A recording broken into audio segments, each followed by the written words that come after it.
함께 기도하시겠습니다.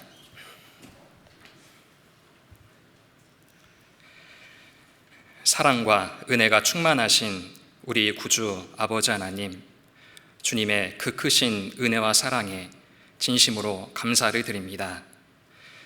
허물 많고 죄 많은 우리 죄인들을 위해 하나님의 독생자 예수 그리스도를 이 세상에 아낌없이 내어주시고 우리에게 천국에 대한 소망과 또 구원의 은혜를 허락하신 그 사랑, 진심으로 감사를 드립니다. 이제는 우리가 주님을 기쁘시게 하는 모습으로 남은 인생 살게 해주시고, 또 주님이 죽으심과 부활을 통해 완성하신 이 복음의 말씀을 우리가 힘있게 증거하며 살기를 간절히 원합니다.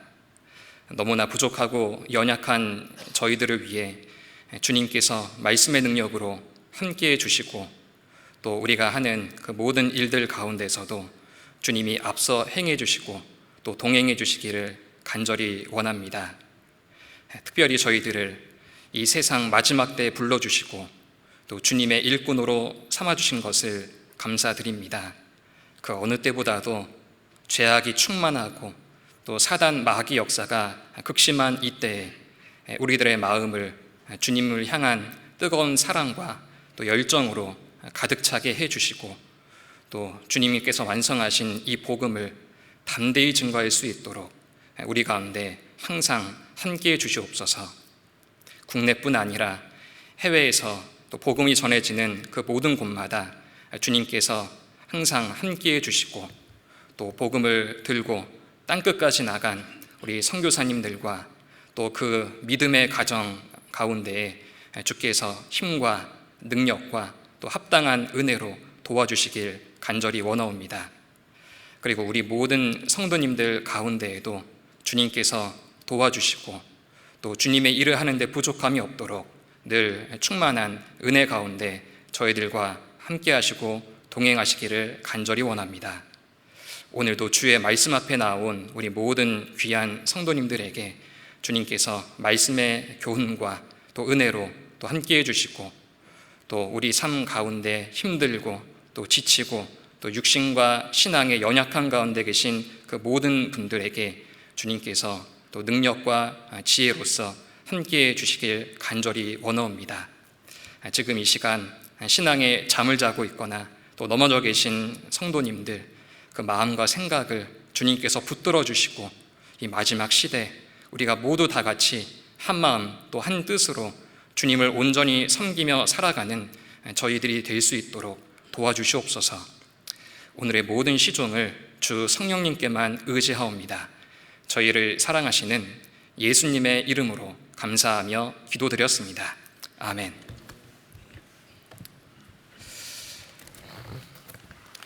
함께 성경 찾겠습니다. 신약 성경 디모데 후서 2장 말씀입니다. 디모데 후서 2장 8절로 10절 말씀입니다.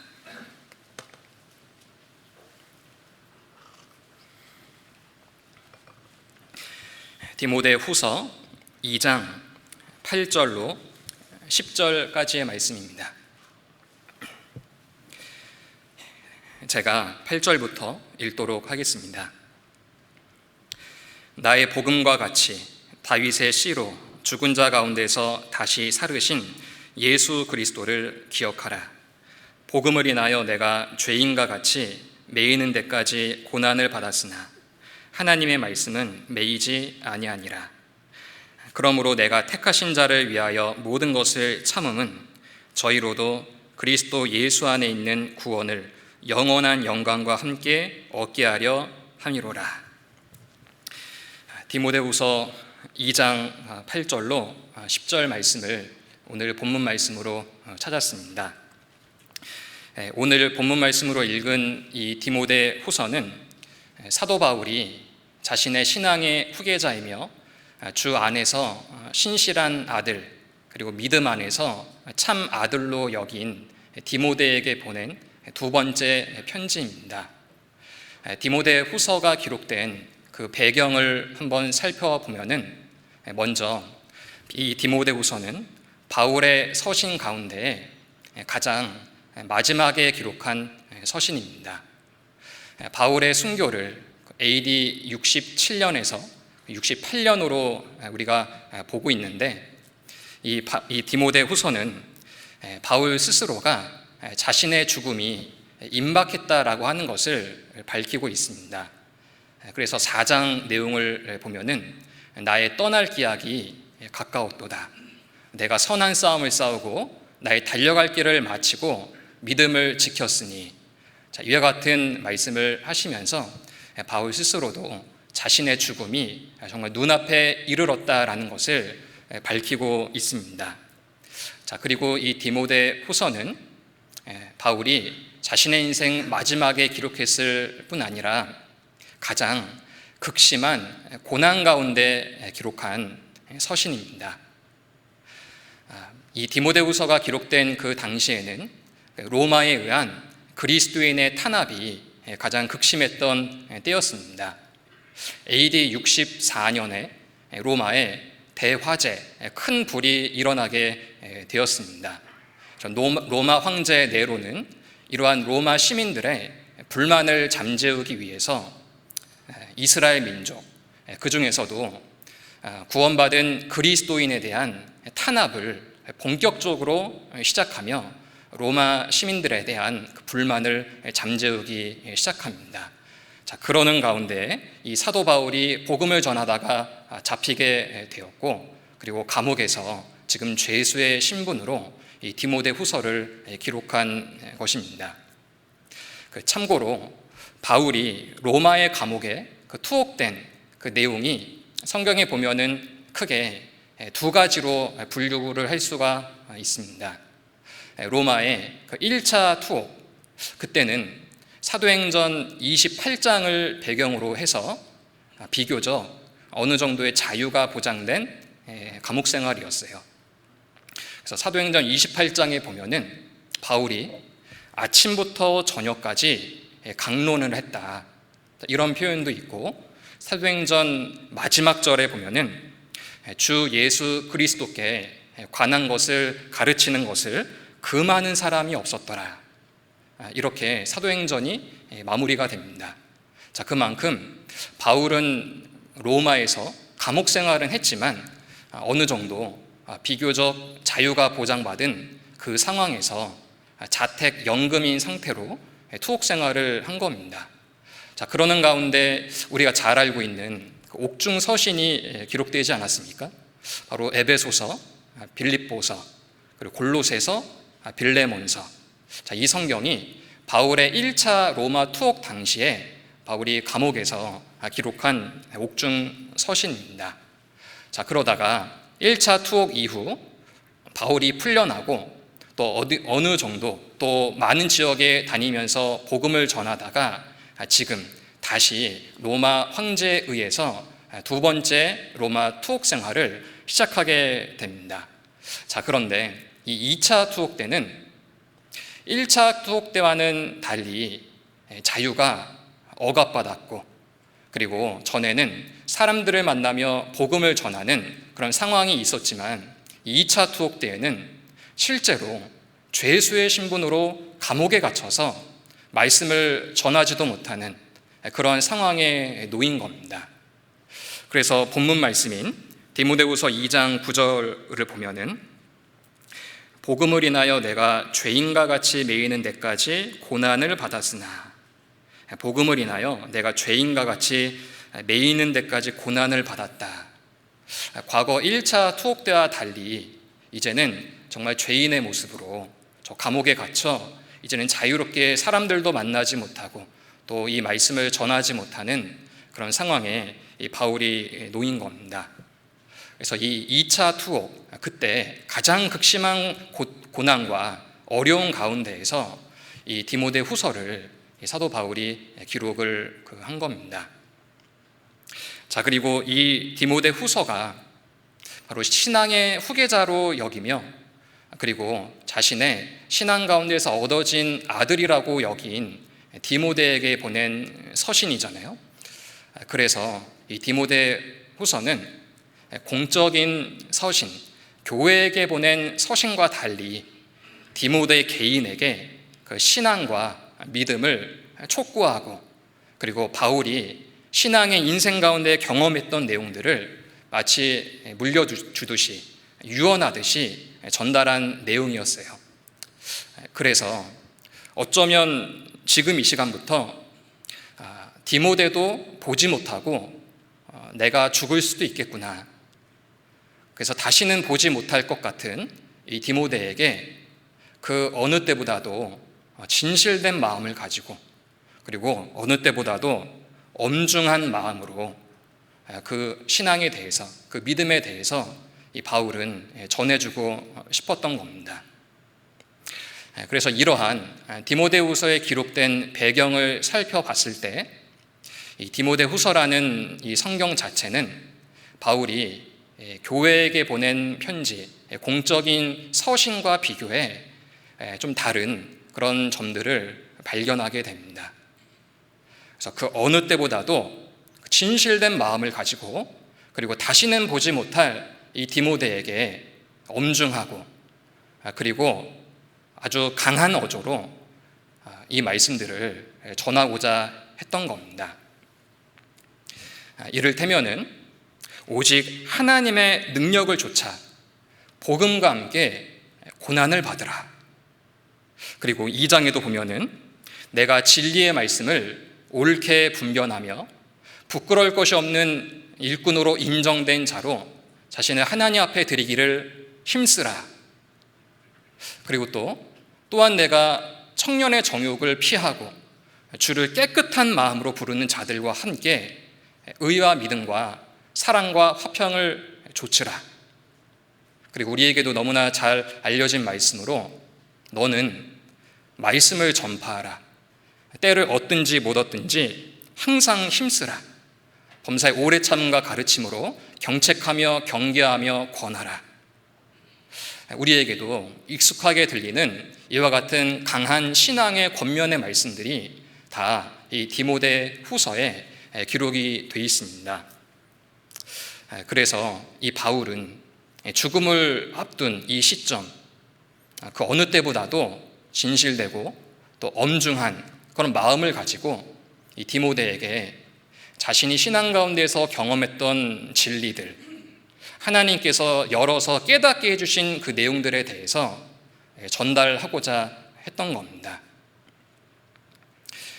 혹 우리의 신앙생활 하는 가운데 나에게도 강한 신앙의 권면이 필요할 때가 있다라는 생각이 듭니다. 내가 세상과 구별되지 못하고 또 죄와 타협하고 뭔가 강한 하나님의 경고의 말씀들과 권면의 말씀들이 필요하다. 그럴 때 이 디모데 후서의 말씀을 우리도 천천히 이렇게 읽어보면서 바울이 어떠한 마음으로 이 디모데에게 이 말씀을 전달하고자 했는지, 바울의 마음을 우리도 생각을 해보고, 또 궁극적으로는 하나님께서 정말 우리들에게 정말 이 마지막 시대 정말로 깨어 살 수 있는 그 마음을 가질 수 있도록 어떠한 권면의 말씀을 하시는지를 우리가 이 디모데후서 말씀을 통해서 교훈받으면 좋을 것 같습니다. 자, 이러한 상황 가운데 사도 바울은 또 하나의 위대한 진리의 말씀을 지금 선포하고 있습니다.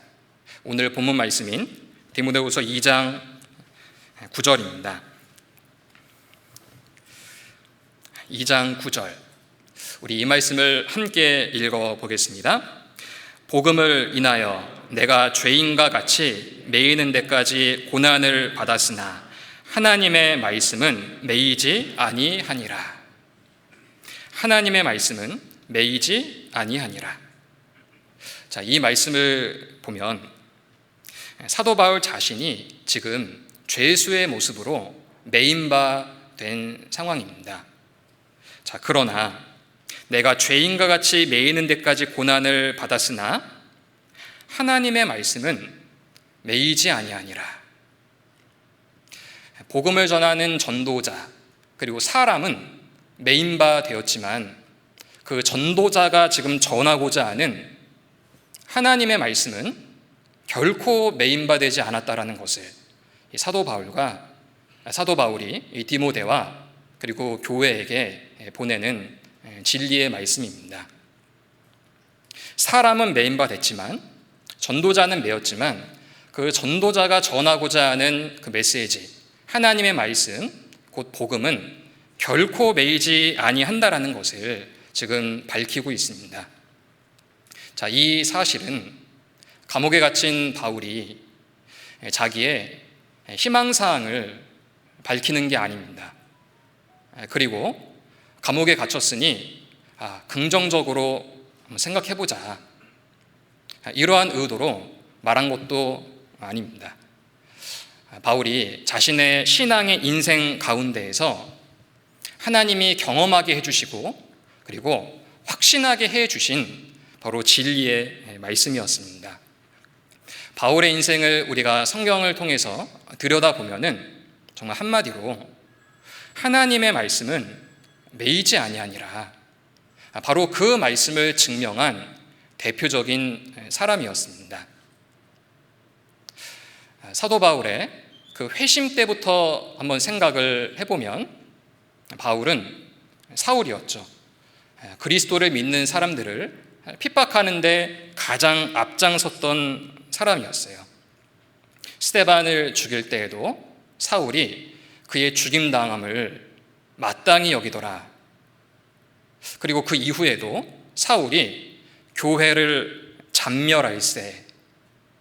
그리고 또 사도행전에 보면은 사울이 주의 제자들에 대하여 여전히 위협과 살기가 등등하여. 자, 이것이 그 바울이 사울이었을 때 아직 주님을 알지 못하고 예수 그리스도를 만나기 전 사울에 대한 기록입니다. 성도의 죽음을 마땅히 여기고 잔멸하고 위협과 살기가 등등한 이러한 사울이 어느 날 다메섹 도상에서 빛이신 주님을 만나게 되죠. 그래서 그 사건 이후 사울은 바울이 되었고, 그동안 핍박하며 죽이기 앞장섰던 바로 그 사람들과 마음을 같이 하고, 또 이제는 복음을 위해 자신의 생명까지 드린 사람으로 완전히 뒤바뀐 삶을 살게 됩니다. 자, 바울 스스로가 회심하기 전 자신의 모습을 생각하면서 어떠한 생각을 했겠습니까? 나 같은 사람도 변화되는구나. 정말 하나님의 능력은 정말 나 같은 사람도 변화시키고, 그리고 변화시킬 뿐만이 아니라 바로 그 복음을 위해서 내 목숨까지도 바치게 하는구나. 정말 주님의 능력과 주님의 말씀에는 정말 그 능력이 한이 없다라는 것을 바울 스스로가 자신의 회심 사건을 통해서 아마 깨달았을 거예요. 자, 우리도 마찬가지이지 않습니까? 구원받기 전 내 모습을 한번 생각을 해보면 나도 인생을 살아오면서 나름대로 정립한 나의 생각, 꼭 가치관, 그리고 나름대로의 인생 철학들, 이런 것들이 분명히 나에게도 있었을 거예요. 그런데 주님의 말씀을 듣고 난 이후 그러한 생각들과 가치관과 나름대로의 인생 철학들을 하나님 말씀 앞에 깨뜨리게 되었습니다. 특히 우리도 전도하다 보면은 다른 부분에 대해서는 참 온유하고 참 잘 받아들이는데 종교에 대해서만큼은 참 마음이 강한 그런 사람들을 많이 보게 되지 않습니까? 사실 그게 구원받기 전 우리 모습이었어요. 자, 그런데 그랬던 나의 생각과 가치관들이 주님의 말씀 앞에 모든 것들이 무너졌고, 이제는 내가 부인했던 그 하나님을 나의 주로 모시며 이제는 주님의 복음과 그 영광을 위해서 살아가는 전혀 다른 삶을 내가 이렇게 살고 있는 겁니다. 사도 바울도 분명히 자신의 회심 전의 모습과 그리고 회심 후의 모습을 비교하면서 정말 하나님의 말씀 가운데 내 자신이 이렇게 변했다라는 거 하는 것을 정말 실감하고 인정할 수밖에 없었을 거예요. 다시 말하면 하나님의 말씀은 내 마음과 생각을 변화시키고 나의 삶도 변화시키기에 충분하다. 정말 매여있지 않구나. 그 능력이 한이 없구나. 바로 그것을 바울은 자신의 회심을 통해서 그 누구보다도 경험했을 겁니다. 자, 그리고 회심한 이후 바울이 복음을 전하면서 교회를 세우고 또 형제자매들을 굳게 하는 그러한 과정 가운데서도 이 바울은 하나님의 말씀은 매이지 아니한다라는 것을 그 누구보다도 전도의 현장에서 그리고 교회가 세워지는 그 모습을 통해 더더욱 체험하며 실감했을 거예요. 우리 사도행전 13장을 한번 찾아보겠습니다.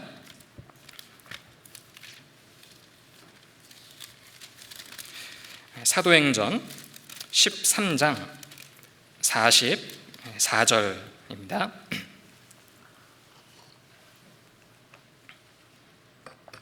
사도행전 13장 44절, 제가 49절까지를 읽어보겠습니다.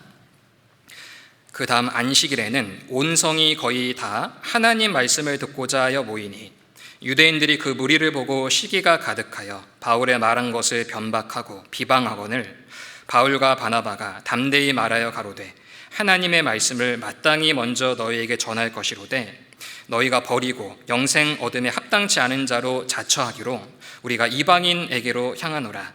주께서 이같이 우리를 명하시되 내가 너를 이방의 빛을 삼아 너로 땅 끝까지 구원하게 하리라 하셨느니라 하니 이방인들이 듣고 기뻐하여 하나님의 말씀을 찬송하며 영생을 주시기로 작정된 자는 다 믿더라. 주의 말씀이 그 지방에 두루 퍼지니라. 이 내용은 사도 바울이 안디옥에서 전도한 그 내용으로 45절에 보면은 유대인들이 그 무리를 보고 시기가 가득하여 바울의 말한 것을 변박하고 비방하거늘, 바울이 지금 전도하고 있는데 많은 사람들이 시기가 가득했다. 전도하고 있는 바울을 향해 마음이 지금 닫혀 있는 상태죠. 그리고 변박하고 비방하거늘, 변박하다 이 말은 따지다 이런 뜻을 가지고 있는데 그만큼 바울이 하는 그 말 한마디 한마디가 그들의 마음에는 마음에 들지 않았고 바울이 어떤 말을 하든지 간에 따지고 보는, 전혀 마음이 열려있지 않는 이런 상태로 바울의 전도를 지금 거부하고 있는 상황입니다. 자, 그런데 읽다 보니 방금 읽은 말씀의 마지막 절인 49절엔 주의 말씀이 그 지방에 두루 퍼지니라. 많은 사람들이 복음을 전하는 바울을 시기했고 그리고 변박하고 비방했지만 이러한 중간의 과정의 어려움은 분명히 있었지만 결과적으로 보면 이 49절 말씀처럼 주의 말씀이 그 지방에 두루 퍼지니라. 하나님의 말씀은 시기와 변박과 비방 가운데서도 멈추지 않았습니다. 매이지 않았습니다.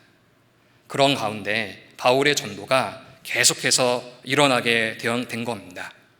그리고 바로 다음 장에 있는 14장, 사도행전 14장 19절, 유대인들이 안디옥과 이고니온에서 와서 무리를 초인하여 돌로 바울을 쳐서 죽은 줄 알고 성 밖에 끌어내치니라. 제자들이 둘러섰을 때 바울이 일어나 성에 들어갔다가 이튿날 바나바와 함께 더베로 가서 복음을 그 성에서 전하여 많은 사람을 제자로 삼고 루스드라와 이고니온과 안디옥으로 돌아가서 제자들의 마음을 굳게 하여 이 믿음에 거하라 권하고 또 우리가 하나님 나라에 들어가려면 많은 환난을 겪어야 할 것이니라 하고. 자, 또 이 내용은 바울이 루스드라와 더베에 복음을 전하는 장면이에요. 자, 그런데 이 루스드라에서 복음을 전하다가 큰 고난을 맞게 되었습니다.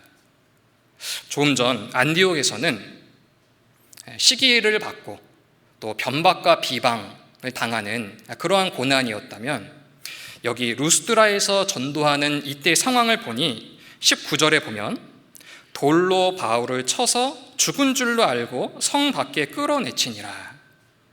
자, 고난이 더 심해진 거죠. 이제는 복음 전하다가 사람들이 말로만 바울을 대적한 것이 아니라 이제는 돌을 던져가지고 바울이 그냥 돌에 맞은 그런 수준이 아니라 죽은 줄 알았다. 정말로 큰 고난이 찾아온 거예요. 복음을 전하다가 죽을 수도 있는, 돌에 맞아 죽을 수도 있는 그 상황이 됐는데 하나님께서 지켜주셔서 이 바울이 다시 회복하여 더베로 갔다가 그리고 그 더베에서 다시 돌에 맞아서 죽을 뻔했던 이 루스드라로 다시 돌아가는 장면이에요. 자, 그런 다음에 22절에 루스드라로 다시 돌아간 이후 22절, 제자들의 마음을 굳게 하여 이 믿음에 거하라 권하고 또 하나님 나라에 들어가려면 많은 환난을 겪어야 할 것이라 하고, 다시 돌에 맞아 죽을 뻔했던 그곳으로 돌아가서 그곳에 있는 형제들에게 우리가 복음 전하려면 더 많은 고난을 당해야 된다. 자, 이와 같은 말로 고난을 당한 바울이, 돌에 맞고 죽을 뻔한 바울이 오히려 그 형제들을 위로하고 그 교회를 더 세우는 일을 바울이 한 겁니다. 돌에 맞아 쫓겨날 때만 하더라도 여기는 안 된다. 여기 있는 사람들은 마음이 너무 강팍하여 시간이 오래 걸리겠다. 이런 생각들이 분명히 들어왔을 수도 있을 거예요. 자, 그러나 바울은 잠시 더베로 갔다가 다시 돌에 맞아 죽을 뻔했던 루스드라로 돌아가서 거기에 있는 형제들에게 더 많은 그런 힘과 위로를 더해주며 그곳의 교회를 더 든든케 세워줬습니다. 자, 나를 정말 죽이기까지 했던 그 사람에게 다시 가서 전도를 한다라는 게 쉽지 않다라는 것을 우리는 잘 알고 있어요. 자, 우리도 그 전도하는 상황을 생각해 보면 마음 잡고 진짜 하나님이 주신 담대한 마음을 가지고 누구에게 복음 전하러 갔습니다. 자, 그런데 생각보다 너무 마음이 강팍하고 그리고 나의 전도에 대해서 듣지도 않고 오히려 악한 마음을 가지고 나를 대적하며 나를 거의 쫓아내듯이 우리가 그런 당함을 겪게 되면은 다시 그 사람에게 가서 복음을 전하는 게 쉽겠습니까? 어렵겠습니까? 당연히 어렵죠. 나에게 그러한 악감정을 가지고 있고 또 내가 전하는 그 한 말 한 말에 마음이 열리지 않고 대적하는 그들을 보면은 나를 거절하고 나의 말에 대해서 주목하지 않는 그 사람에게 대하여 다시 가서 복음을 전한다라는 게 사실 우리에게도 쉽지 않은 일이라는 것을 경험 우리가 해보게 됩니다. 지금 바울이 그랬거든요. 루스드라에서 복음 전하다가 돌에 맞아 죽을 지경에 이르렀는데 잠시 다른 곳에 가서 복음을 전하고 다시 이곳으로 돌아와 그 형제들과 그리고 그 지역에 다시 한번 복음을 전했던 이 바울의 모습을 보면 전도자는 고난은 당할 수는 있지만 하나님의 말씀은 매이지 아니하니라. 바울은 그것에 대한 확실한 믿음을 갖고 있었기 때문에 다시 그곳을 향해 간 겁니다. 그 가운데 한 가지 우리가 주목할 내용이 하나 들어있어요. 14장 21절, 복음을 그 성에서 전하여 많은 사람을 제자로 삼고 루스드라와 이고니온과 안디옥으로 돌아가서 제자들의 마음을 굳게 하여 이 믿음에 거하라 권하고. 자, 여기 보면 그 루스드라 이 지역에 제자들에게 가서 그 신앙과 그 믿음을 더욱더 굳건히 했다, 이런 말씀이 나오잖아요. 자, 그런데 이 제자들이라고 말하는 이 사람들 가운데 아마도 디모데가 있었던 것 같습니다. 어떻게 알 수 있냐? 우리 한 장 넘기면 16장, 사도행전 16장 1절, 바울이 더베와 루스드라에도 이르매, 아까 우리가 14장에서 찾아봤던 바로 그 루스드라죠. 거기 디모데라 하는 제자가 있으니 그 모치는 믿는 유대 여자요 부치는 헬라인이라. 루스드라에 가서 이제 2차 전도 여행을 떠나고자 하는데 거기서 루스드라야 그리고 그 이고니온에서 칭찬을 받고 있었던 이 디모데를 데리고 이제 사도 바울이 전도의 여행을 떠나게 됩니다. 아마도 이 디모데는 바울이 그 루스드라에서 돌에 맞아가면서 복음을 전했고 그리고 다른 곳에 갔다가 다시 그 핍박받았던 루스드라에 돌아와 또 형제들을 위해 많은 고생을 한 이 바울의 모습을 디모데는 분명히 보고 그리고 분명한 영향을 받았을 겁니다. 자, 그래서 제가 디모데 후서 3장을 저만 읽어보면 디모데 후서 3장 11절에 핍박과 고난과 또한 안디옥과 이고니온과 루스드라에서 당한 일과 어떠한 핍박 받은 것을 내가 과연 보고 알았거니와 주께서 이 모든 것 가운데서 나를 건졌느니라. 무릇 그리스도 예수 안에서 경건하게 살고자 하는 자는 핍박을 받으리라. 그러니까 바울이 이 디모데 후서를 보내면서 너가 안디옥과 이고니온과 루스드라에서 당한 일을 너가 과연 보고 알았거니와. 그러니까 그때 바울이 돌에 맞아서 핍박을 당한 그 자리에 디모데가 분명히 있었다라는 거예요. 바울이 어떠한 고난을 당했는지를 이 디모데는 눈으로 똑똑히 봤고 그리고 시간이 지나 2차 전도 여행을 출발할 그때 바울은 그때 뭔가 주목해 봤었던 이 디모데와 함께 하기를 권한 거예요. 자, 이 모습을 보면은 사도 바울은 복음을 전하다가 고난이라고 하는 작은 씨앗을 심었어요. 자, 그런데 그 작은 씨앗이 하나님께서 결실케 해주셔서 그 지역의 많은 사람들을 구원받게 했을 뿐만이 아니라 디모데라는 앞으로 사도 바울과 평생 마음을 같이 하게 할 동역자를 만나게 한 겁니다. 누군가의 고난은 또 어떤 성도에게 이와 같은 선한 영향력을 끼쳐줍니다. 바울이 어렸을 때 돌에 맞아 죽어가는 이 바울을 보면서 어떠한 생각을 했겠습니까? 나도 저 사람처럼 살아가야겠다. 나도 이와 같은 고난이 있더라도 주님의 복음을 증거하기 위해 나도 이와 같은 모습으로 살아가야 되겠다. 그리고 2차 전도 여행에 바울이 함께 가자라고 했을 때 주저함 없이 바울과 함께 그 길을 떠나게 되었습니다. 그래서 사도 바울은 고난이라고 하는 작은 씨앗을 심었는데 많은 사람들이 구원을 받게 한 것뿐만이 아니라 디모데라고 하는 믿음의 동역자까지 만나게 하는 정말 의를 심고 긍휼을 거두라. 작은 것을 심었는데 너무나도 큰 것을 하나님께 받은 것을 지금 경험한 거예요. 하나님의 말씀은 매이지 아니하니라. 여기서도 바울은 그 누구보다도 이 말씀을 경험한 사람입니다.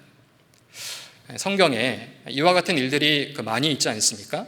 작은 것을 심었는데 많은 결실을 맺게 해준 일들, 한 사람을 통해서 많은 사람들이 줄줄이 구원받고 하나님 자녀가 된 사건들,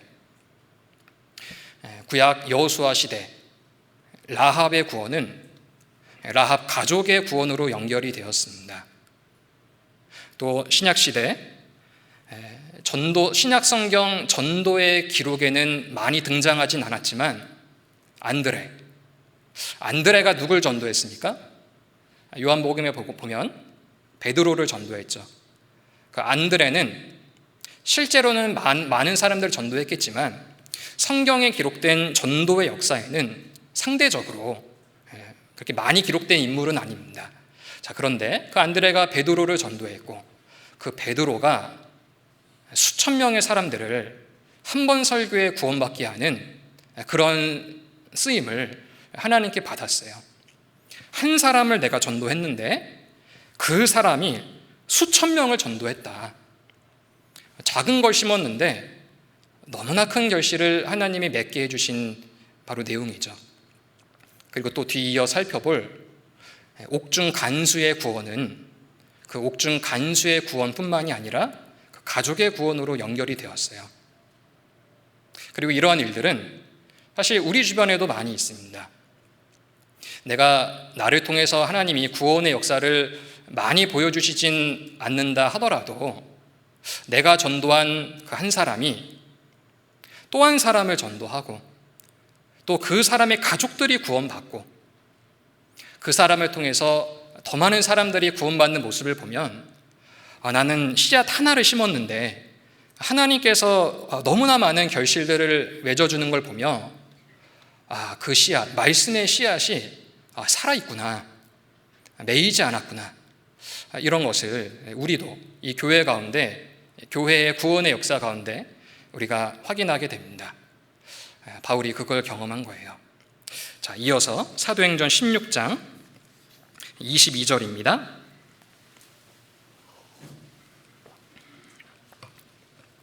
사도행전 16장 22절, 약간 길지만 제가 34절까지를 읽어보겠습니다. 22절. 무리가 일제히 일어나 송사하니 상관들이 옷을 찢어버리고 매로 치라 하여 많이 친 후에 옥에 가두고 간수에게 분부하여 든든히 지키라 하니 그가 이러한 영을 받아 저희를 깊은 옥에 가두고 그 발을 착고에 든든히 채웠더니 밤중쯤 되어 바울과 실라가 기도하고 하나님을 찬미하매 죄수들이 듣더라. 이에 호련히 큰 지진이 나서 옥터가 움직이고 문이 곧 다 열리며 모든 사람의 매인 것이 다 벗어진지라. 간수가 자다가 깨어 옥문들이 열린 것을 보고 죄수들이 도망한 줄 생각하고 검을 빼어 자결하려 하거늘 바울이 크게 소리질러 가로되 내 몸을 상하게 말라. 우리가 다 여기 있노라 하니 간수가 등불을 달라고 하며 뛰어들어가 무서워 떨며 바울과 실라 앞에 부복하고 저희를 데리고 나가 가로되 선생들아 내가 어떻게 하여야 구원을 얻으리이까 하거늘 가로되 주 예수를 믿으라. 그리하면 너와 내 집이 구원을 얻으리라 하고 주의 말씀을 그 사람과 그 집에 있는 모든 사람에게 전하더라. 밤 그 시에 간수가 저희를 데려다가 그 맞은 자리를 씻기고 자기와 그 권속이 다 세례를 받은 후 저희를 데리고 자기 집에 올라가서 음식을 차려주고 저와 온 집이 하나님을 믿었으므로 크게 기뻐하니라. 앞서 살펴본 바울의 전도의 현장들을 돌아보면 처음에는 사람들의 시기를 받다가 또 변박, 비방을 당했고 또 그 다음에는 또 몇 사람들의 또 미움을 받아서 돌에 맞아 죽을 뻔한 그런 일도 있었습니다. 자, 그런데 방금 읽은 이 사도행전 16장은 성을 요란케 한다라고 하여 이제는 공적인 죄수로 지금 감옥에 잡힌 거예요.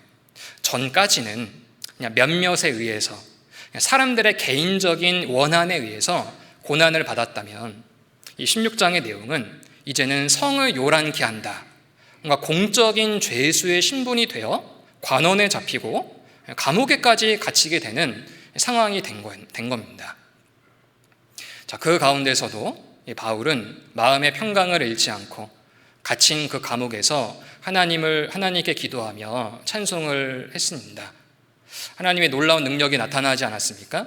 지진이 나서 옥문이 열리고 죄수들은 도망할 수 있는 기회를 잡게 되었어요.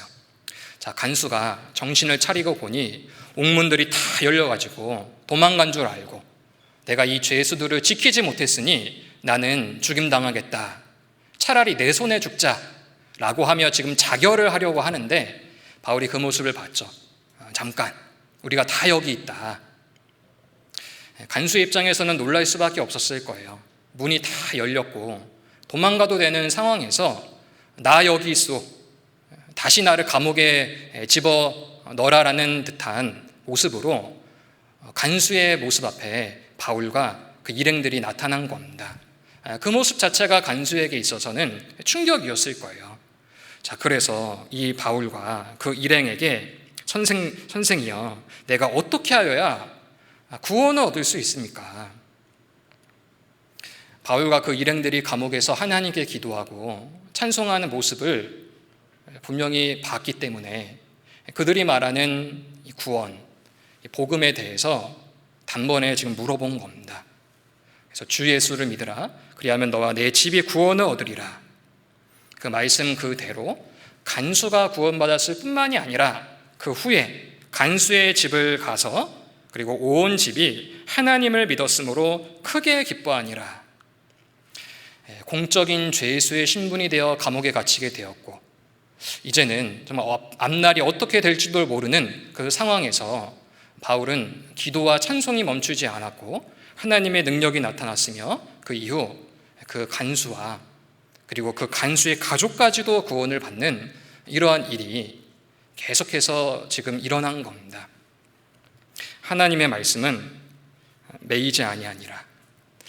바울은 이와 같은 모습을 통해서 자신의 회심부터 복음을 전하는 그 모든 시간들이 전도자는 매일 수 있는데 그 전도자가 전하는 복음의 말씀은 매이지 아니한다, 그것을 확신할 수 있었습니다. 바울뿐만이 아니라 기독교 역사 가운데 그리스도인에 대한 탄압, 그리고 이 성경을 없애고자 한 수많은 사람들의 그런 핍박, 얼마나 많이 있었겠습니까? 자, 그러나 수천 년이 지난 우리에게 하나님의 그 동일한 말씀이 전해지고 내가 구원을 받았습니다.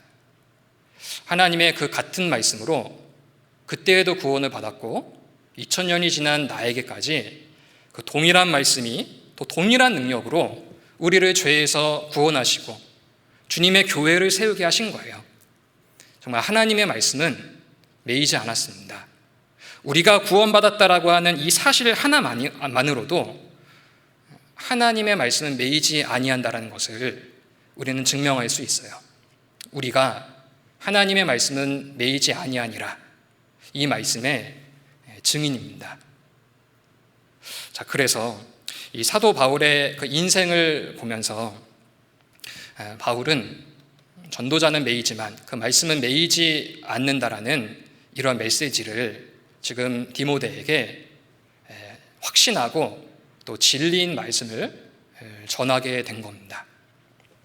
자, 매이지 아니한다, 이 말씀을 반복적으로 지금 드리고 있습니다. 매이지 아니한다라는 이 말을 우리 성경에서 또 여러 가지로 우리가 다르게 표현을 해볼 수 있을 것 같아요. 자, 매이지 아니한다. 자, 매이지 아니한다라고 하는 말에 성경에 또 다른 표현들을 한번 찾아보면은, 먼저 매이지 아니한다, 한계가 없다는 것을 말합니다. 한계가 없다, 매이지 않았기 때문에 어디든 갈 수 있고 한없이 갈 수 있음을 말하는 거예요. 자, 우리 시편 147편 말씀입니다.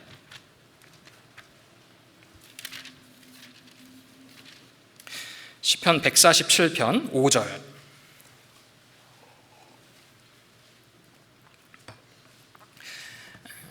시편 147편 5절.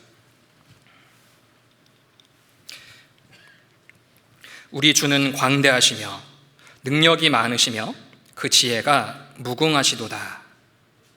간단한 말씀이지만 우리 주님이 어떤 분이신지를 간결하면서도 너무나 명확하게 우리에게 교훈해 주셔요. 우리 주는 광대하시며, 우리 주님보다 크신 분은 없습니다. 그리고 능력이 많으시며, 능력이 많다, 능치 못할 일이 없다, 바로 전능. 그리고 그 지혜가 무궁하시도다, 지혜가 무궁하다, 모르시는 것이 없다, 전지. 그 능력이 많으시며 그 지혜가 무궁하시도다, 바로 전지전능하신 하나님, 한계가 없으신 하나님이라는 것을 너무나 간단한 구절이지만 우리에게 알려주고 계셔요. 전지전능하신 하나님, 한계가 없으신 분입니다. 한계가 없으시기 때문에 그 누구에게도, 그 어느 누구에게도 제한을 받지 않으신다는 거예요. 한계가 없다는 겁니다. 하나님은 모든 사람이 구원을 받으며 진리를 아는 데 이르기를 원하시느니라. 자, 하나님은 어느 정도의 숫자까지 구원받기를 원하실까? 자, 하나님은 모든 사람, 예외가 없어요. 모든 사람이 다 구원받기를 원하시는 분이 우리 하나님이십니다. 자, 그 모든 사람 안에는 배움이 있는 사람, 없는 사람, 지식이 많은 사람, 지식이 없는 사람, 나이가 많은 사람, 적은 사람, 그리고 문명의 혜택을 받은 사람, 안 받은 사람, 그리고 과거에 살았던 사람, 현재에 사는 사람뿐만이 아니라 미래의 사람, 그 모든 사람 안에 다 들어가 있지 않습니까? 우리는 시대가 다르고 살아온 환경도 다르고 문화가 다르면은 이질감을 느끼잖아요. 뭔가 말이 안 통하고 서로 대화하는 것도 어렵습니다. 언어 하나만 달라도 말이 통하지 않죠. 자, 그런데 하나님은 한계가 없기 때문에 그 모든 것을 초월하여 모든 사람이 구원받기를 원하시고 또 그 일을 충분히 행하실 수 있는 분입니다. 한계가 없는 분이죠. 그래서 많은 믿음의 선진들의 그 놀라운 역사의 시작은 하나님은 전지전능하시다는 분, 한이 없는 분이라고 하는 그 믿음을 갖고 있었다는 겁니다. 대저 하나님께로서 난 자마다 세상을 이기느니라. 세상을 이긴 이김은 이것이니 우리의 믿음이니라. 그 믿음이 무엇입니까? 바로 전지전능하신 하나님이라는 것, 바로 그러한 능력이 많으신 한계가 없으신 하나님께서 우리와 함께 하신다라는 것, 그것이 믿음의 선진들의 놀라운 역사의 출발점이었어요.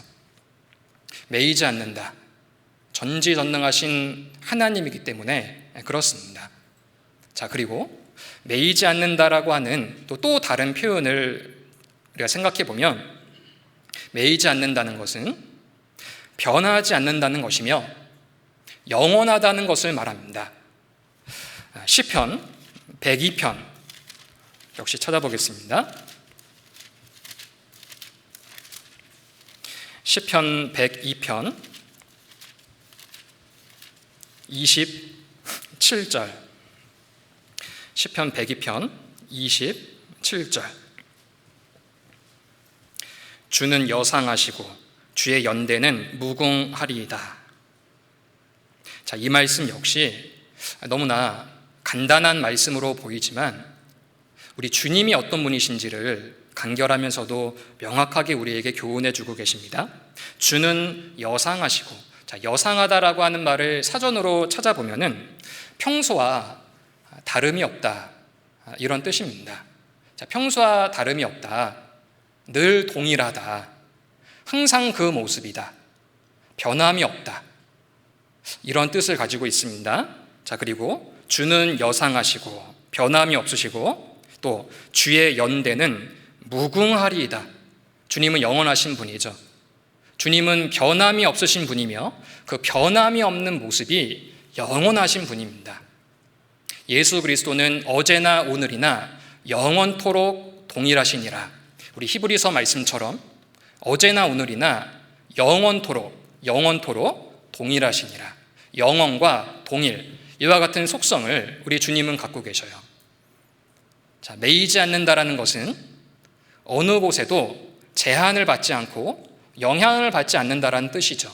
자, 그렇기 때문에 변하지 않고 또 변하지 않는 그 모습으로 영원토록 존재하시는 분이에요. 성경에서 우리가 발견한 하나님의 모습은 바로 우리가 지금 경험한 하나님의 모습입니다. 그 옛날 믿음의 선진들에게 나타난 그 놀라운 역사는 바로 지금 우리가 믿고 있는 하나님의 능력입니다. 어제나 오늘이나 동일한 하나님의 모습, 그것이 현재를 살아가고 있는 우리들에게 얼마나 큰 힘과 위로가 되어줍니까? 그때 아브라함과 모세와 다윗과 이와 같은 믿음의 선진들과 함께 하셨던 그 하나님이 그때 동일한 모습으로 영원토록 지금 우리와도 함께 하신다는 이 사실이 우리 험한 세상을 살아가고 있는 이 마지막 시대 우리 그리스도인에게도 너무나 큰 힘과 위로가 되어준다는 것을 영원하신 하나님, 그리고 동일하신 하나님, 어느 곳에도 영향을 받지 않는, 매이지 않는 하나님을 통해서 우리가 교훈받을 수 있습니다. 자, 그리고 또 매이지 않는다라는 것은 또 어떤 의미가 있을까? 매이지 않기 때문에 가장 강하다는 것을 생각해 볼 수 있어요. 매이는 것이 있고 매이지 않는 것이 있어요. 자, 그런데 이 둘이 싸우면 누가 이기겠습니까? 밧줄에 묶어 있는 누군가와 아무런 제약을 받지 않는 두 손 양발을 자유자재로 쓸 수 있는 사람이 권투시합을 한다. 누가 이기겠습니까? 당연히 아무것도 매여 있지 않는 사람이 분명히 이길 거예요. 자, 그것처럼 우리 주님의 말씀은 매여 있지 않아요. 이 세상 그 어떤 것과 싸워도 이기는 분입니다. 고린도전서에 하나님이 우리에게 이렇게 교훈하시지 않습니까? 하나님의 미련한 것이 사람보다 지혜 있고 하나님의 약한 것이 사람보다 강하니라. 사실 이 말씀을 읽을 때 그 하나님의 미련한 것이라는 게 있을까? 하나님의 약한 것이라고 하는 것이 있을까? 사실 그런 건 없을 거라 생각이 들어요. 자, 그러나 왜 이렇게 표현했냐? 우리의 교훈을 위해서 또 이렇게 말씀하셨으리라 생각됩니다.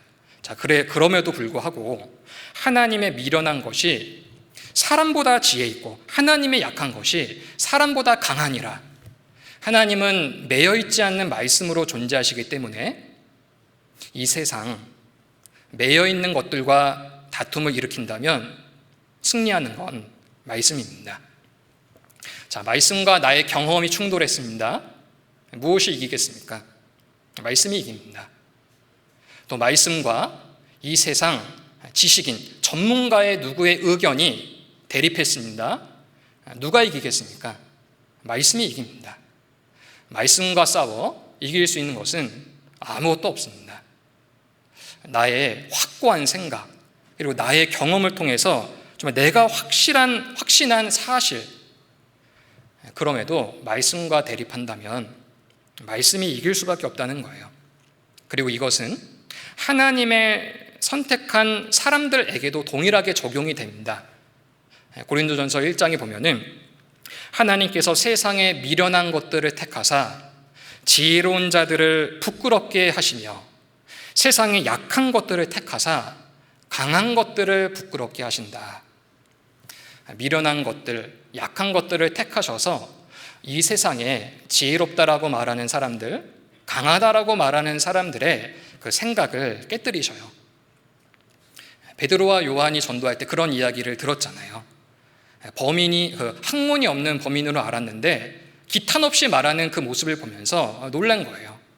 자, 우리도 마찬가지라 생각됩니다. 이 세상에는 나보다 지식이 많은 사람, 경험이 많은 사람, 내가 하고 있는 일에 대해서도 나보다 전문성이 많은 사람, 나보다 돈 많은 사람, 그리고 나와 비교해 뭐 하나 빠지지 않는 많은 사람, 그런 사람들 앞에 우리가 주눅들 수 있지만 우리는 매이지 않는 강한 하나님의 말씀을 가지고 나아갈 때 그 사람들 앞에서도 우리가 전하고자 하는 이 복음을 힘있게 증거할 수 있습니다. 매이지 않았기 때문에 이 세상에 말씀보다 강한 것은 없습니다. 자, 그리고 또 매이지 않는다라고 하는 것을 또 하나 생각해 보면 영향력이 있다는 겁니다. 자, 매이지 않았다. 누군가에게 영향력을 끼친다라는 거예요. 하나님의 말씀은 살았고 운동력이 있어 좌우의 날선 어떤 검보다도 예리하여 홍과 영과 및 관절과 골수를 찔러 쪼개기까지 하며 그 사람의 그 마음의 생각과 뜻을 감찰하나니. 자, 하나님의 말씀은 살았고 운동력이 있기 때문에 그 말씀이 내 마음에 심겨질 때 그 사람의 마음과 생각을 변화시킬 뿐만이 아니라 사람의 모든 삶조차도 바꾸게 하는 영향력을 가지고 있어요. 내가 하나님 앞에 깨끗한 삶을 살고 싶다. 어떻게 해야 되겠습니까? 청년이 그 무엇으로 그 행실을 깨끗게 하리까? 주의 말씀을 따라 삼갈 것이니이다. 말씀을 가까이 하면 됩니다. 그리고 내가 죄의 유혹으로부터 벗어나고 싶다. 어떻게 해야 되겠습니까? 내가 주께 범죄치 아니하려 하여 주의 말씀을 내 마음에 두었나이다. 우리 삶 가운데 큰 위로가 필요하다. 어떻게 해야 되겠습니까? 이 말씀은 나의 곤란 중의 위로라. 그 말씀이 나를 살리셨음이니이다. 살아가면서 지혜가 난 참 부족하다. 지혜를 어떻게 하면 얻을 수 있는가? 내가 주의 증거를 묵상함으로 나의 명철함이 스승보다 승하며 내가 주의 법을 지킴으로 나의 명철함이 노인보다 승하니이다. 주의 말씀을 가까이 하면 됩니다. 내 마음 가운데 큰 평강이 깨졌다. 어떻게 해야 되겠습니까? 주의 법을 사랑하는 자에게는 큰 평안이 있으니 저희에게 장애물이 없으리이다. 이와 같이 우리가 살아가면서 우리가 주님을 위해서 살고 싶을 때, 마음 가운데 교훈을 얻고 변화를 받고 싶을 때 말씀으로 달려가야 됩니다. 그 말씀이 우리의 마음과 생각을 바꾸고 변화시킬 뿐만이 아니라 우리의 삶 가운데에 우리의 모든 삶의 모습이 변화될 수 있도록 우리 가운데 역사하십니다. 매이지 않은 하나님의 말씀으로 인해서 우리가 우리의 삶이 하나님 앞에 더욱더 온전한 모습으로 점점 변화되어 갈 수 있어요. 과거에 그 교제 가운데에서 이런 간증을 하셨던 것이 기억이 납니다. 50 정도 되신 그 부부가 구원을 받아서 교제 구역 모임에 참석을 하시게 되었어요. 그런데 그 부부 중에 남편이 먼저 구원을 받은 겁니다. 남편이 구원받고 그 다음에 이제 아내를 전도를 해서 이제 부부가 구원받아가지고 이제 구역 모임에 나오셨어요. 자, 그래서 이제 두 분이 이제 그 구원 간증을 하시는데 먼저 그 남편분께서 형제님께서 이제 간증을 쭉 하시다가 이제 어떻게 해서 아내를 전도했는지를 이제 간증을 하셨어요. 자, 그런데 그 아내분을 어떻게 전도했냐면 평상시에는 남편의 말 한마디면 그 아내분은 뭐 당연히 듣고 항상 남편의 그늘 가운데에서 지내왔던 인생이었는데 그 말씀만큼은 안 들어간다라는 거예요. 자, 그래서 어떻게 전도를 할까 하다가 내가 평생 이 사람한테 해주지 못했던 거를 하면 마음이 좀 열리지 않을까 하다가 결혼 생활 거의 30년 가까운 생활 한 번도 하지 않았던 설거지를 시작했답니다. 또 빨래도 도와줬다는 거예요. 자, 아내 입장에서는 깜짝 놀라죠. 이 사람이 평상시에 그거 한 번도 하지 않았던 그 사람이 갑자기 설거지를 하고 빨래를 하는 거예요. 그래서 이 아내분의 마음에 이 사람을 변하게 한 하나님이라면 여기 뭐 있다. 말씀 들어보자.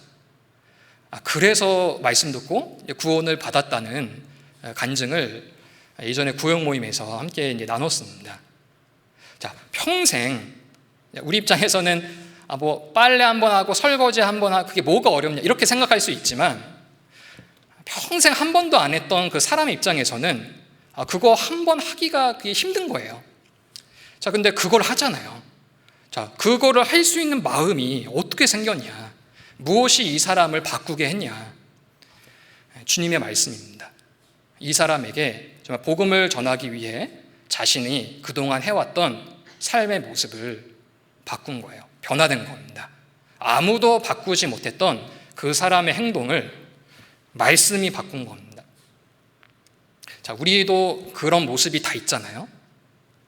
남들은 모르는 나의 단점들, 이런 것들이 우리도 다 있을 겁니다. 이거는 누구라도 못 바꿔. 이 생각은 절대 못 고쳐. 우리도 다 그런 것들이 있을 겁니다. 자, 그런데 우리가 말씀 가운데 또 교제 가운데 신앙생활을 하면서 그러한 생각이 바뀌어야 된다면 서서히 바뀌는 우리의 모습을 우리 스스로도 경험해 보게 돼요. 바로 말씀은 매이지 아니했기 때문에 우리 각 사람의 마음에 영향력을 끼치게 됩니다. 자, 그래서 하나님의 말씀은 매이지 않았다. 자, 그 말씀 가운데 이러한 우리가 여러 가지의 측면으로 생각을 해볼 수 있습니다. 자, 우리 이사야 성경 40장을 찾아보겠습니다.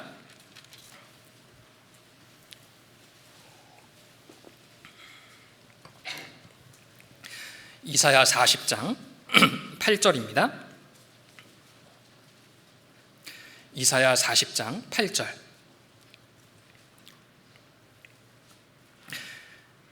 우리 이 말씀을 같이 한번 읽어보겠습니다. 풀은 마르고 꽃은 시드나 우리 하나님의 말씀은 영영이 서리라 하라. 오늘 말씀의 주제인 하나님의 말씀은 매이지 아니하니라, 그와 동일한 뜻을 가진 구절을 함께 읽었습니다. 우리 하나님의 말씀은 영영이 서리라 하라. 조금 전에 매이지 않는다라는 것은 영원하다, 이런 뜻이라는 것을 우리가 함께 나누게 되었는데, 바로 이 말씀에서 우리 하나님의 말씀은 영영이 서리라 하라, 매이지 않는다라는 것을 또 다르게 표현을 하고 계십니다. 자, 그런데 이 말씀을 보면은 전반부에 그 반대되는 말씀이 우리에게 교훈을 해주고 계셔요. 하나님의 말씀은 매이지 아니하고 영원하지만 그에 비하면 풀은 마르고 꽃은 시든다. 이 세상에 있는 것들을 풀과 꽃으로 비유하시며 지금 말씀하고 계셔요. 풀은 마르고 꽃은 시드나, 이 세상의 모든 것들은 다 풀과 꽃과 같은 모습이기 때문에 한때는 가장 푸르른 모습으로, 한때는 가장 아름다운 모습으로 존재하지만 시간이 지나고 또 환경이 변하면 언젠가는 그것이 시들고 말라지는 것들이라는 것, 바로 하나님과 관계없는 이 세상에 있는 것들이 다 그러하다는 것을 우리에게 알려주고 계셔요. 우리가 보고 있는 이 세상 가운데에서 비교적 오랜 기간 유지되고 있는 무언가의 하나를 꼽으라고 한다면 자연을 꼽을 수 있을 것 같아요. 자연. 뭔가 우리가 보고 있는 그 환경 가운데에서 그래도 뭔가 비교적 오래가는 것들이지 않습니까? 나무, 이런 것들이죠. 그 서초역 사거리, 혹시 가보셨나요? 서초역 사거리. 그 서초역 사거리를 가면은 사거리 한가운데에 나무 있는 거 보셨습니까? 저도 이제 서초역 사거리를 간혹 이제 지나가게 되면은 이렇게 복잡한 사거리 한가운데 웬 나무, 큰 나무 하나가 여기 있을까, 그런 이제 생각을 해보게 됐어요. 그래서 좀 신기해가지고 좀 찾아봤더니 서울시에서 보호수로 지정한 216그루의 그 나무가 있는데, 그 서초역 사거리에 있는 그 나무가 그 216그루의 나무 중에서도 가장 오래된 나무라고 합니다. 그래서 2021년 이제 오늘 지금 현재 기준으로 882년, 지금부터 882년 거슬러 올라가면 고려시대거든요. 그러니까 그 나무가 그 고려시대부터 있었던 나무래요. 자, 그래서 함부로 그거를 이제 뽑아내지 못해서 그 서초역 사거리, 그렇게 차가 많이 다니는 그 사거리 한복판에 그 나무가 이렇게 세워져 있는 겁니다. 882년, 오래됐구나. 근데 그런 생각을 함과 동시에 드는 생각은, 그러면 882년보다 더 오래된 나무는 없구나. 그게 생각이 들더라고요. 1000년 이상 된 나무가 없구나. 그래도 우리가 비교적 그 한 자리에 오랜 기간 그 모습을 유지하고 있다라고 하는 이 자연과 나무조차도 한 1000년이 지나면 사라지는구나. 그런 생각이 이제 들었습니다. 항상 그 자리에 있을 것 같고 없어지지 않을 것 같은 이 세상에 있는 것들, 자, 그런 모든 것들이 하나님과 관계없는 것들이라면 좀 오래 갈 수 있어도 1000년 지나면 다 없어지는 것들이라는 거예요. 자, 그래서 사단 마귀는 우리 그리스도인의 마음에 바로 그 마음을 심어주는 겁니다. 이 세상에 매여져 있고 영원하지 않는 것들을 마치 매여있지 않는 것으로 영원한 것처럼 사단은 포장을 한다라는 거예요. 그리고 반대도 있잖아요. 매여져 있지 않고 영원한 하나님의 말씀은 매여져 있는 것처럼, 그리고 없어지는 것처럼 우리 그리스도인의 마음을 혼란케 한다는 겁니다. 분명히 매여져 있는데 사단은 그것들이 매여져 있지 않다, 영원하다, 이렇게 우리 그리스도인의 마음을 혼란케 해요.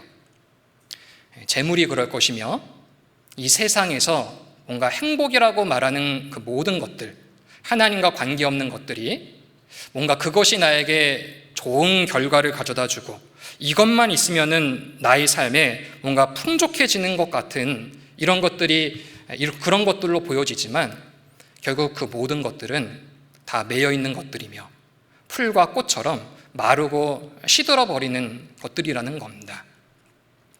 그리고 사단은 매여져 있지 않은 이 하나님의 말씀, 영원한 하나님의 말씀에 그 권위를 떨어뜨려요. 마치 매여 있는 것처럼, 한계가 있는 것처럼, 영원하지 않는 것처럼. 사단의 역사 가운데 인간을 제일 먼저 속였던 그 장면이 그 에덴 동산이잖아요. 사단이 어떻게 아담과 하와를 유혹했는가? 하나님의 말씀의 권위를 떨어뜨렸습니다. 하나님께서는 선악을 알게 하는 나무의 실과를 먹지 말라. 내가 먹는 날에는 정령 죽으리라. 이게 하나님 말씀인데 사단 마귀는 동산 중앙에 있는 나무의 실과는 하나님의 말씀에 너희는 먹지도 말고 만지지도 말고 그리고 너희가 죽을까 하노라. 말씀을 왜곡했죠. 말씀의 권위를 떨어뜨렸습니다. 아담과 하와는 넘어갔어요. 사단이 우리 인간의 모습, 역사 가운데 제일 처음 이러한 모습으로 넘어뜨린 거예요.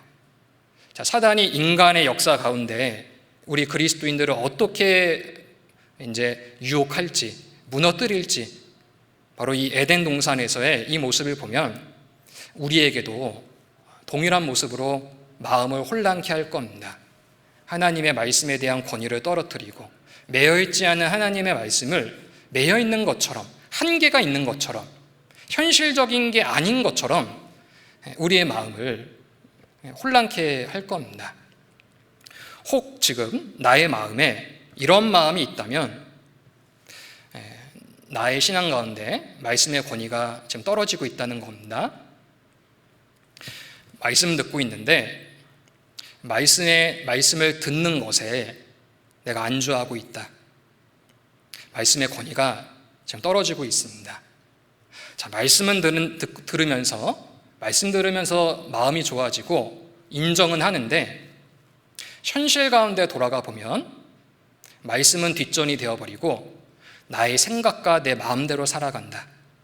말씀의 권위가 점점 떨어지고 있습니다. 그리고 감동이 되는 말씀, 은혜가 되는 말씀, 또 위로가 되는 말씀은 나에게 큰 힘이 되어주고 그리고 내 마음에 잘 인정이 되면서 받아들여지는데 성경 가운데 나를 책망하시고 또 나를 권면도 하시고 그리고 주의 일에 강한 명령을 주시는 말씀에 대해서는 뭔가 내가 부담을 가지고 그리고 거부감이 든다. 말씀의 권위가 나의 삶 가운데 지금 떨어지고 있습니다. 더더욱 하나님의 말씀보다 세상 사람들의 이야기들, 세상 주관적인 그런 경험들, 이런 것들이 내 마음속에 먼저 올라온다면 말씀의 권위가 지금 떨어지고 있습니다.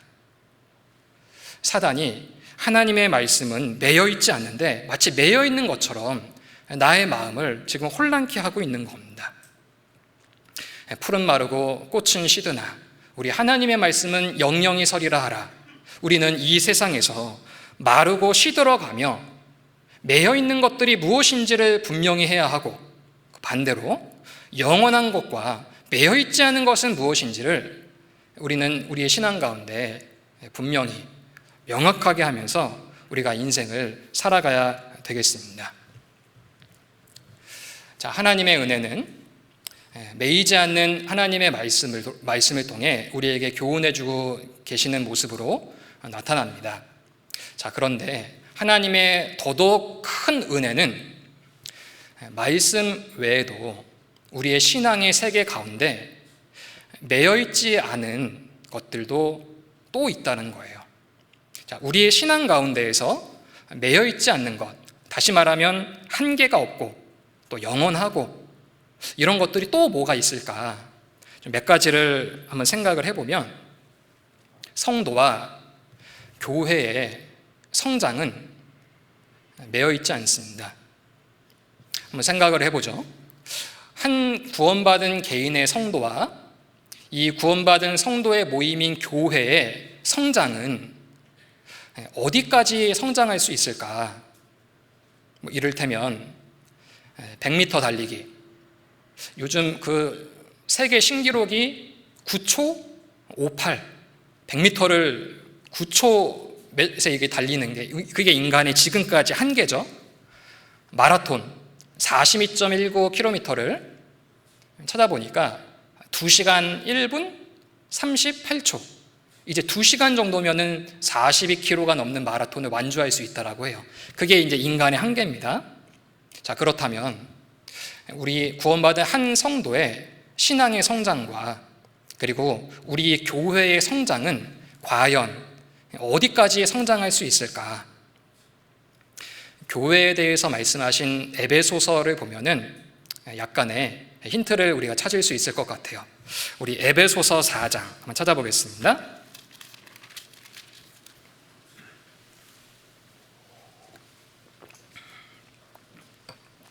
에베소서 4장 15절입니다.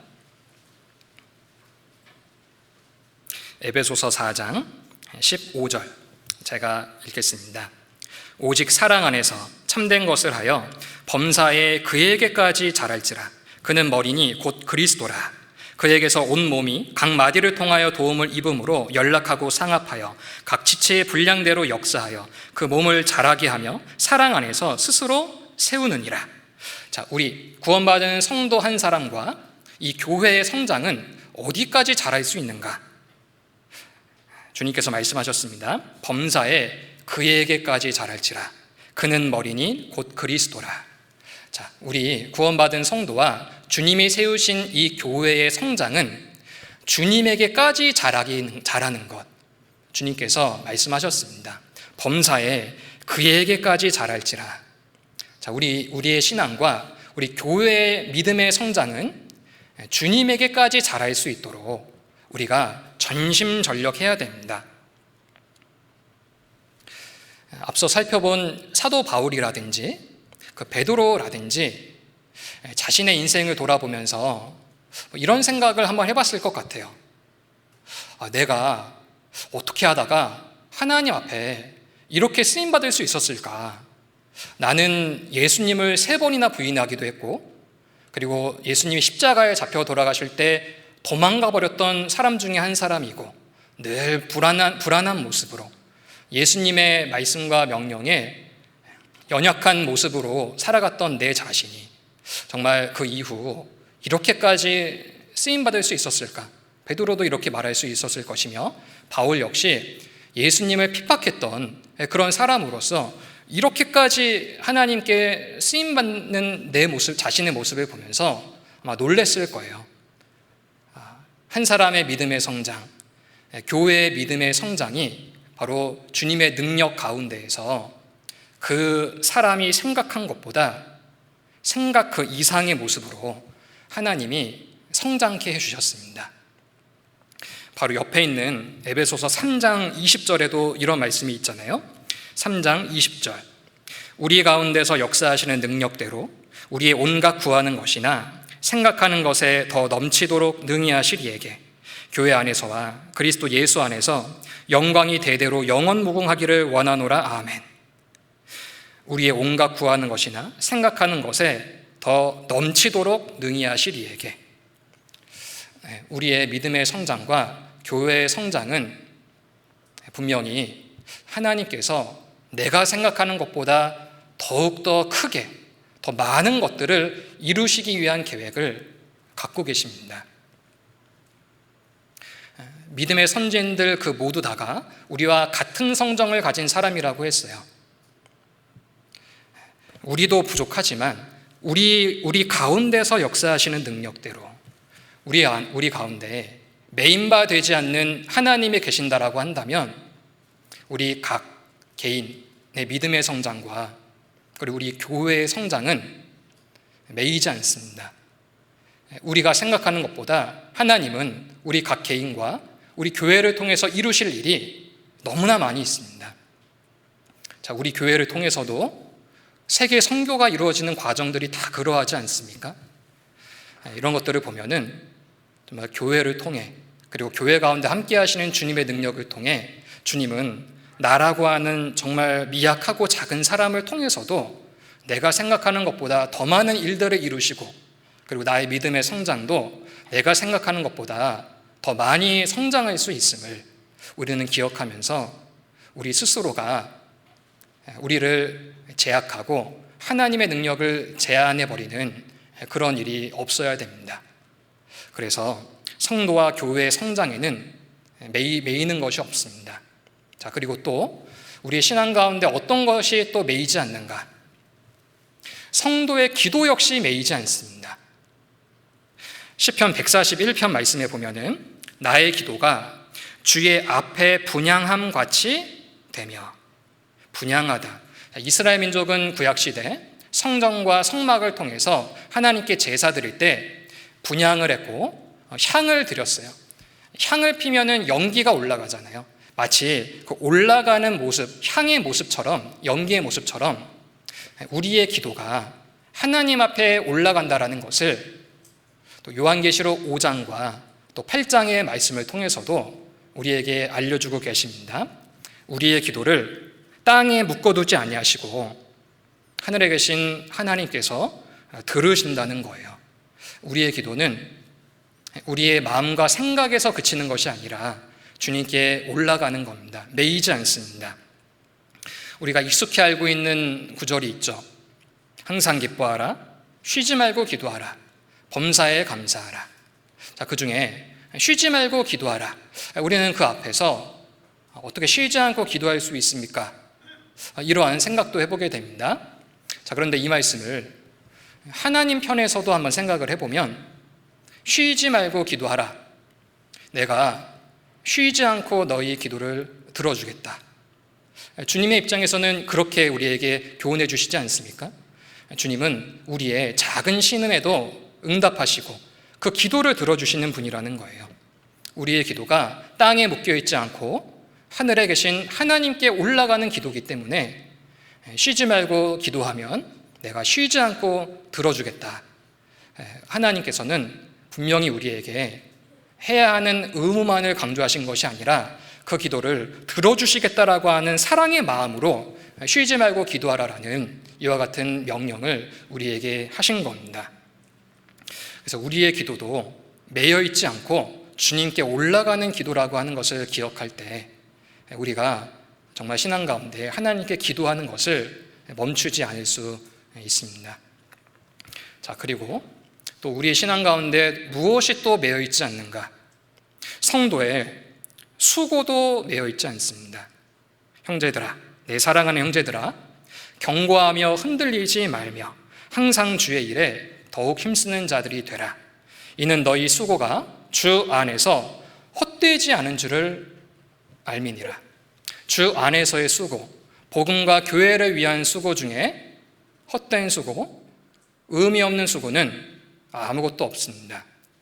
지금 당장 수고에 대한 결실은 맺어지지 않는다 할지라도 내가 복음을 건지기 위해, 교회를 세우기 위해서 무언가 수고를 했다. 주님이 그것을 잊으시겠습니까?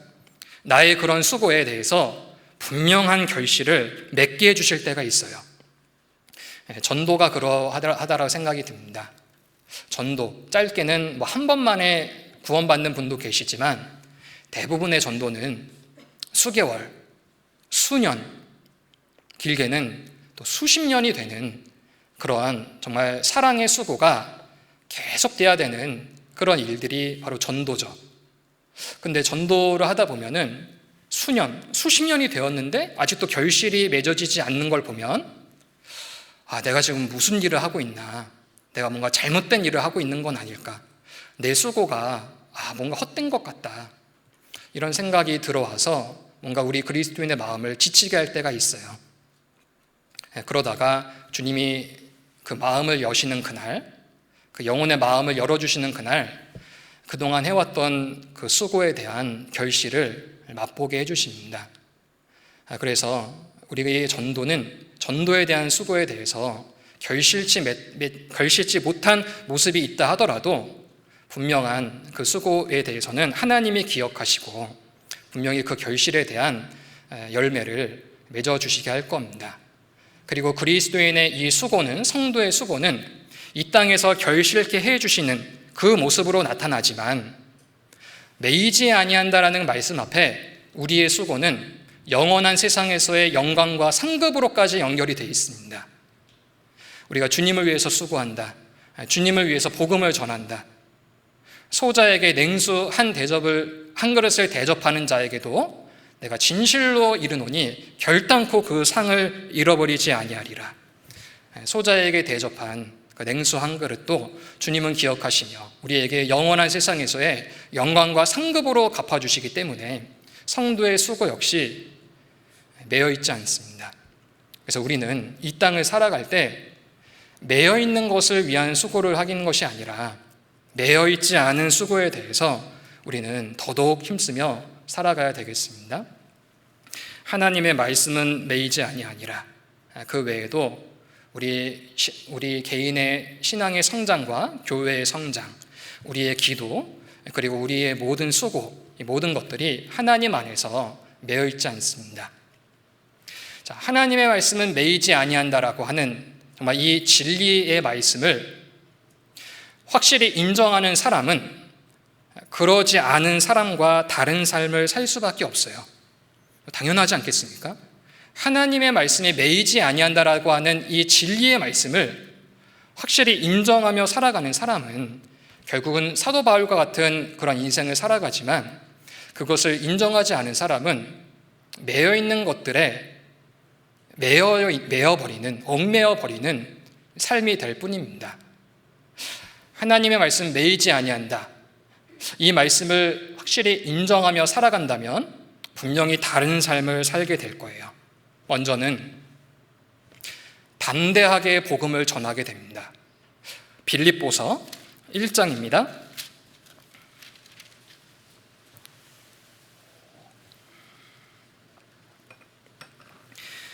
빌립보서 1장 12절.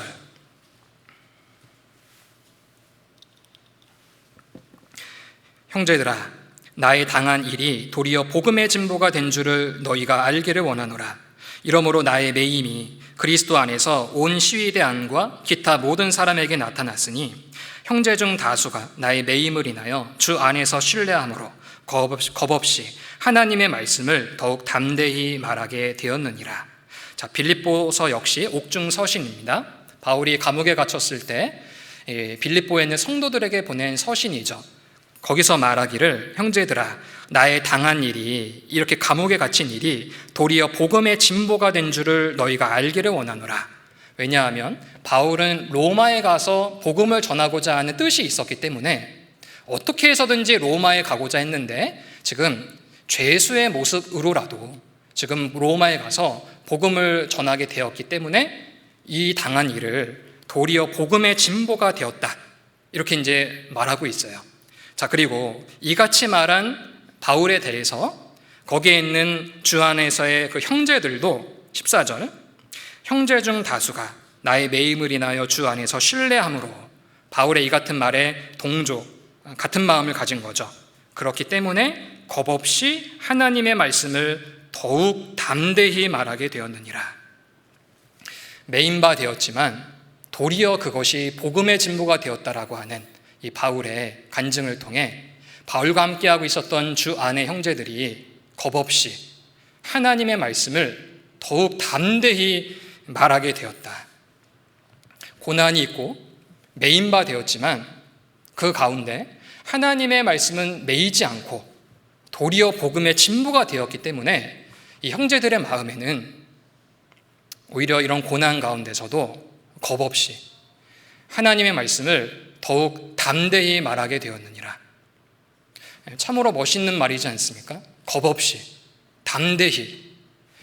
전도의 현장 앞에서 우리가 가져야 될 마음입니다.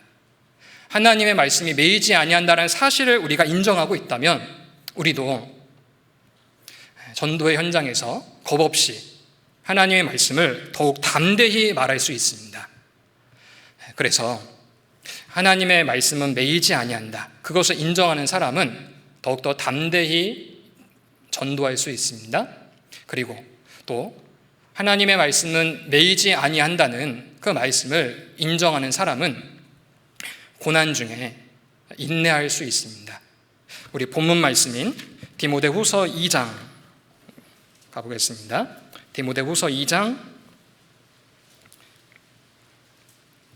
9절.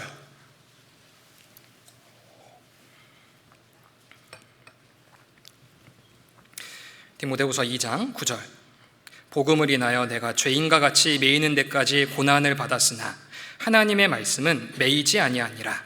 그러므로 내가 택하신 자를 위하여 모든 것을 참음은 저희로도 그리스도 예수 안에 있는 구원을 영원한 영광과 함께 얻게 하려 함이로다.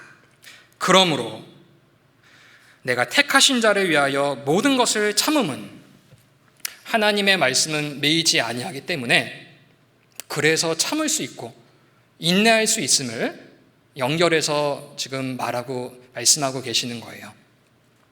고난이 있고 인내해야 하고 참아야 하는 시간이 나에게 주어지지만 그 시간도 헛된 시간이 아니고 비록 더디지만 주님의 역사는 이루어 가시기 때문에 기다림의 시간, 인내해야 하는 그 시간에 우리가 참을 수 있다는 거예요. 우리 시대, 이 마지막 시대는 인내가 사라지는 시대, 참는 것이 사라지는 시대예요. 우리 운전하다 보면 잘 알잖아요. 내가 제일 앞에 섰는데 잠깐 파란불 신호 1초 못 보고 브레이크 밟고 있으면 뒤에서 무슨 소리 나죠? 바로 경적 소리. 안 보려고 했는데 백밀러로 뒤에 사람 얼굴 보면 입에서 아주 아름다운 말이 나오는 걸 음성으로 듣게 됩니다. 사람들이 참지 못하고 인내하지 못하는 그런 시대가 되어가고 있어요. 우리 그리스도인은 고난의 시간, 인내의 시간, 참음의 시간 동안 하나님의 말씀은 매이지 아니한다는 그 믿음이 있기 때문에 남들은 기다리지 못하고 인내하지 못하지만 우리는 기다릴 수 있습니다. 비록 더디지만 주님의 선하신 뜻을 위하여 기다릴 수 있습니다. 그래서 그 말씀을 인정하면 할수록 우리 삶 가운데 인내의 삶이 많아지게 될 겁니다. 그리고 이 말씀을 우리가 인정하며 살아간다면 복음 증거의 사명을 더더욱 확실히 할 수 있습니다. 자, 하나님이 작정하신 이 시대의 마지막의 모습이 무엇입니까?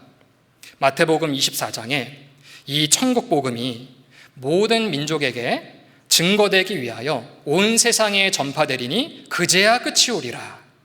마지막 중에 마지막의 모습은 이 천국 복음이 온 세상 민족에게 전파되는 것. 말 그대로 하나님의 말씀이 매이지 않아 땅끝까지 이르러 내 증인이 되리라는 말씀이 이루어지는 것이 하나님이 작정하신 인류 마지막의 모습이에요.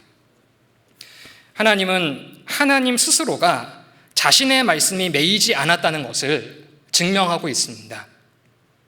세상 마지막 때 온 세상에 이 천국 복음이 증거되게 됩니다. 자, 우리가 그 가운데 함께 해야 되지 않겠습니까? 주님은 주님대로 이렇게 역사하고 계시는데 매이지 않는 말씀으로 이 세상 많은 사람들에게 이 말씀을 증거하고 계신다라고 한다면, 주님이 그 일을 하고 계신다면 마땅히 우리가 그 일에 참여해야 되지 않겠습니까? 이 말씀을 인정한다면 우리 마음 가운데 있는 복음 증거의 사명을 우리도 더더욱 확실히 하며 이 마지막 시대 온 세상에 천국 복음이 전해져서 많은 사람들을 구원받게 하는 모습으로 우리는 주님을 맞이해야 됩니다. 코로나로 인해서 우리가 살아가고 있는 이 모든 세상이 많은 부분이 멈춰지고 제약받고 그리고 많은 사람들이 어려움을 겪고 있습니다. 우리가 살아가고 있는 경제 상황도 좋아지지 않고 또 고용 환경조차도 내일을 모르는 그런 불안한 시대에 우리가 살고 있어서 많은 부분들이 멈춰지고 있고 정지되어 있는 그런 상황에서 벌써 1년 반이라고 하는 시간이 지나가고 있어요. 자, 그런데 이 코로나 시대 멈추지 않고 활발하게 진행되는 일이 있다면 바로 복음 증거에 관한 일들입니다. 구원의 역사입니다. 이 코로나 시대에 우리가 신앙생활 하는 것도 어렵다라고 말은 하지만 코로나가 계속되는 2020년 그리고 올해 2021년 하나님의 말씀은 이 시간에도 멈추지 않고 매이지 않고 지금도 역사하고 계셔요. 아마 우리 지금 이 강당 안에도 2020년과 올해 21년에 구원받으신 분 분명히 있을 거고 그리고 지금 인터넷으로 말씀 듣는 분들 중에도 이 코로나 시대에 하나님의 말씀이 매이지 않고 자신에까지 이르러서 구원받으신 분들도 분명히 있을 거예요. 정말 이 시기, 이 세상에 많은 것들이 멈춰져 있는 이 시기에 우리 주님의 역사는 멈추지 않고 매이지 않으며 역사하고 있음을 우리가 이렇게 눈으로 보고 확인하게 됩니다. 자, 그것을 본다면 복음을 멈추게 할 수 있는 것은 아무것도 없고 말씀을 매이게 하는 것은 아무것도 없습니다. 우리는 그 일을 위해서 우리도 주님이 하시는 그 일에 우리가 동참해야 됩니다. 오늘이 6월 9일인데 7월 19일부터 학예 수양회가 있어요. 다들 이제 알고 계실 것 같습니다. 이제 한 달 하고도 한 10일 정도 남지 않았습니까? 학예 수양회. 아마 우리의 기억 속에는 10,000명이 넘는 수많은 그런 형제자매들이 한 영혼 건지기 위해 몇 달 전부터 기도하고 전도하고 또 수양관에 가서 더운 거 모르면서 땀 흘리고 봉사하고 교제하고 또 상담하고 그 가운데 영혼이 탄생되는 것을 보면서 다 같이 기뻐했던 그 모습으로 우리가 이 학예 수양회를 지금 기억하고 있습니다. 자, 그런데 작년 코로나가 찾아와 그 모든 것들, 당연하게 여겼던 모든 것들이 이제 제약받아서 어떻게 이런 상황에서 전도가 될까?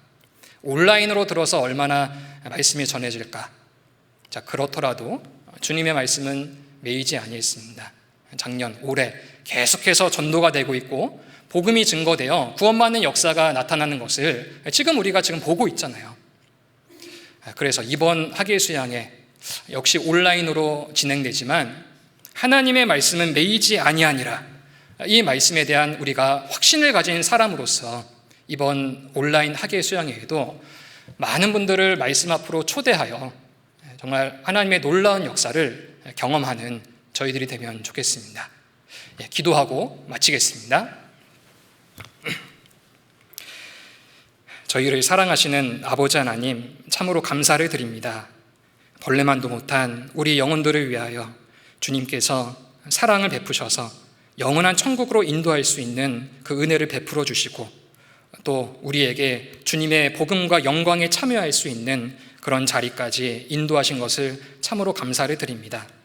너무나 연약하고 부족한 저희들이지만 하나님의 말씀은 매이지 아니한다는 그 말씀을 굳게 의지하여 우리 삶 가운데 복음 증거하기를 힘쓰고 또 우리 삶 속에서 이러한 말씀의 역사를 경험하는 저희들 되기를 간절히 원합니다. 이제 한 달여 앞으로 다가온 학예 수양회를 우리 미리 준비하고 또 마음을 합하여 기도하면서 이번에도 주님의 놀라운 역사가 나타날 수 있도록 도와주시고 그 가운데 우리 모두가 한 마음 또 한 뜻으로 준비해 나아갈 수 있도록 도와주시길 간절히 원합니다. 오늘도 이 귀한 시간 주의 말씀을 함께 나누며 교훈받을 수 있도록 해주신 것을 감사를 드립니다. 돌아가는 발걸음도 지켜주시고 또 남은 한 주 주를 위해 힘있게 살아가는 저희들이 되도록 도와주시옵소서. 저희를 사랑하시는 예수님의 이름으로 감사하며 기도드렸습니다. 아멘.